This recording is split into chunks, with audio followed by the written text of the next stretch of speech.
Здравствуйте, самые лучшие зрители! Меня зовут Полина. Встречались вам такие блоки, на которые смотришь и думаешь, как же это выкроили и сшили. А все гениальное просто. Самый интересный результат получается у блоков разрезалок. Для нашей сегодняшней работы приготовим полоски ткани разных цветов с шириной 5 сантиметров. Определимся с раскладкой. Смотрите сами, как вам нравится. И приступаем к работе за швейной машинкой.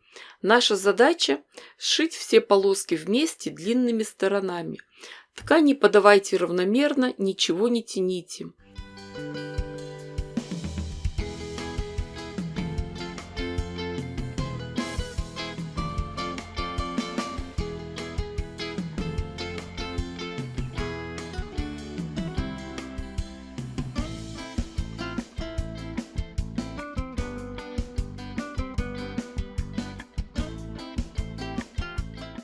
Готовую широкую полосу надо тщательно проутюжить, расправить все швы.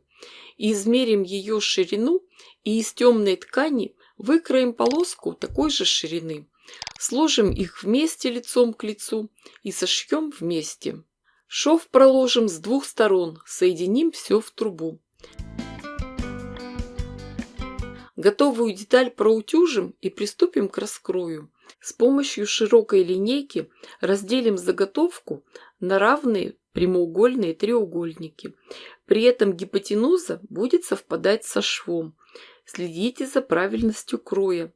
Готовые детали разворачиваем и получаем очень интересные квадраты. Наполовину темные, наполовину полосатые. Обратите внимание на расположение полосок. В половине деталей в основании широкая желтая полоса, а в половине зеленая. Оказалось, что у меня совсем мало темной ткани. Получилось у нас 20 деталей. Размер их 19 на 19 сантиметров. Попробуем из них выложить красивый узор. Вариантов раскладки может быть очень много. Но что-то я поторопилась и очень быстро сочинила такой рисунок. Когда нас все устраивает, переходим к соединению деталей. Вы же знаете, что мы любим работать быстро и эффективно. Поэтому сшиваем квадраты моим любимым способом – вертикальными рядами.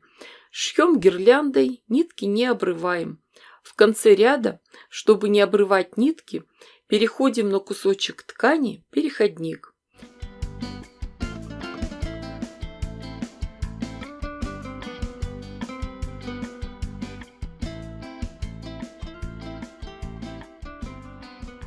Когда мы соединим все детали вертикально, получается очень интересная конструкция.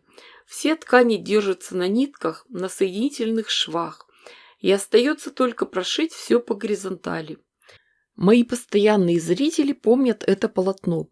Над ним мы работали немного раньше, но тогда у меня не хватило темной ткани. А сейчас я нашла еще кусочек и продолжила работу. Получилось еще 10 блоков. Сошьем их вместе и присоединим к нашей первоначальной заготовке. Размер получается не очень большой. Немного увеличим полотно, пришьем полоски с двух сторон. Но у меня очень мало фоновой ткани, а размер все еще маленький. Поэтому соберем все остатки цветных тканей и нашьем из них разноцветные ленты 7 см шириной. Этими лентами увеличим размер полотна и приготовим его к стежке. Конечно, можно делать полноценное, теплое, толстое одеяло, но мне не надо столько всего. И хранить большие изделия негде, а до ума работу надо довести. Поэтому на обратную сторону поставим термостежку. Эта ткань уже простегана с тонким слоем синтепона. Разложим на ровной поверхности и заколем английскими булавками. Стежку начинаем с центральной линии. Прошиваем декоративной строчкой зигзаг в 3 прокола. Она дает плавную изогнутую линию. Сначала все прошиваем в одном направлении, а затем прошиваем и перпендикулярно. Можно сделать еще дополнительные строчки и по полосатым деталям. Надо, чтобы все было хорошо и крепко прошито.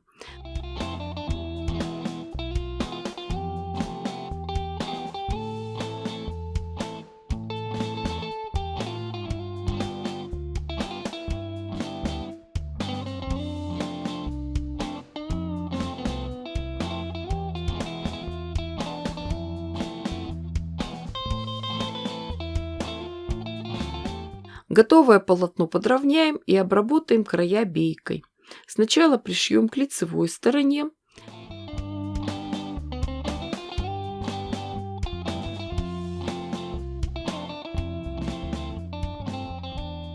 Затем бейку отогнем, дважды подвернем и прижмем машинной строчкой.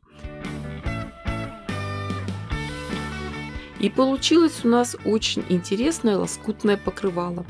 Оказывается, я немного запуталась в лоскутном ритме, но от этого изделия стало интересней. Ну что, девочки, вы же понимаете, что я дала вам идею. Шейте, творите, вытворяйте.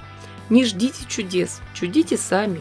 Уверена, что у вас все получится гораздо лучше, красивее и интереснее, чем у меня. Ставьте классы, пишите комментарии. Обязательно подпишитесь на все мои соцсети. Огромное спасибо всем, кто поддерживает меня на Бусти.